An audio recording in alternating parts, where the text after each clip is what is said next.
में भगवान गणेश को आप सामान्यतया जिस तरह समझा गया उसके पीछे के रहस्य पर बहुत विचार नहीं किया गया।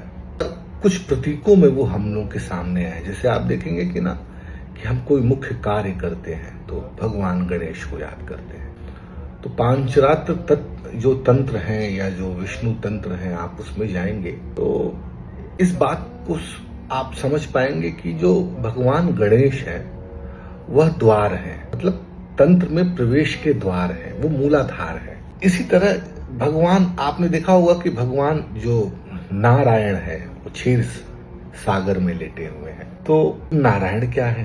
तो उनको कहा गया कि वह चैतन्य का अनंत सागर, चैतन्य का अनंत सागर। अर्थात जब आप भगवान गणेश के मूलाधार मूल द्वार से अंदर की तरफ बढ़ेंगे तो आपको चैतन्य का महासागर में प्रवेश करना होगा। और ठीक कौन प्रवेश करेगा? जो नर है। नर कब करेगा? जब इन दोनों तत्वों को समझ लेगा तो वो नरोत्तम हो जाएगा। अर्थात वह साधक, वह ऋषि, वह मुनि जो अपने आप को इस स्तर तक लेकर आया है कि वो नरोत्तम हो गया, तो वह क्षीर सागर के या अनंत चैतन्य सागर की तरफ बढ़ रहा है।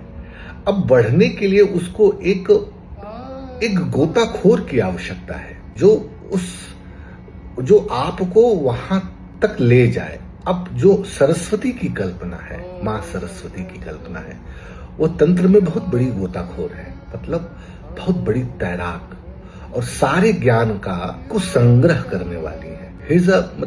She is a biggest library.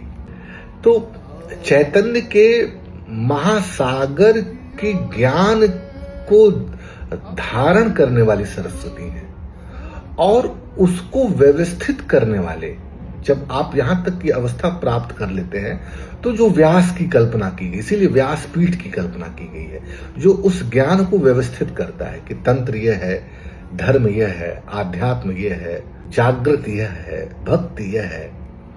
तो और उसको कहने वाला सरस्वती से ही, मां सरस्वती से ही उनके जिह्वा द्वारा प्राप्त लाइब्रेरी में वह घुसता है और जो ज्ञान की आवश्यकता है उस ज्ञान को व्यास लेकर के आपके सम्मुख खड़ा होता है।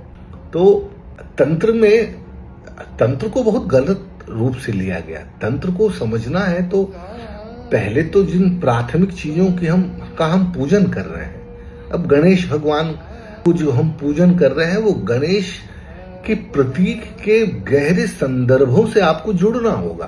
तो बहुत सारी चीजें हैं, आप अगर क्रमशः इसको इस तरह देखेंगे तो फिर आपको समझ में आएगा।